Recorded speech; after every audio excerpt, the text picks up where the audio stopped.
मात्र यातून कुठेतरी आता मराठा समाज आणि ओबीसी समाज समोर आल्याची घटना घडली आहे आणि हाकेंच्या कार्यकर्त्यांकडून वाल्मिक करायला जी गोष्ट करण्यात आली, मग यामुळे कायदा सुव्यवस्था बिघडू शकते.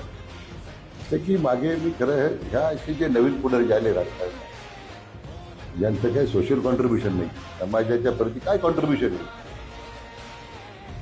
कुठेतरी प्रसिद्धीच्या धोक्यात येऊन आपलं स्वतःचं काहीतरी अस्तित्व निर्माण करण्याचा लोक प्रयत्न करत आहेत.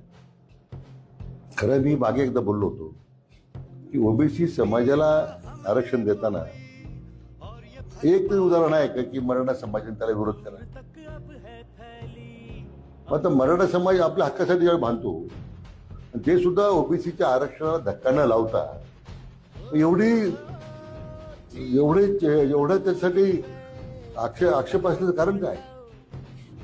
म्हणून मला वाटतं ही जी आजकालच्या काळामध्ये जी आता जी पुढारी तयार झाले आहेत की ज्यांना काय राजकीय बॅकग्राऊंड आहे, सामाजिक बॅकग्राऊंड आहे, अपघाताने तयार झालेली माणसं आता अशा पद्धतीने राजकारण करतायत, तर त्यांच्याबद्दल तरी काय बोलावं हा खरं आमच्या समोर प्रश्न पडतो.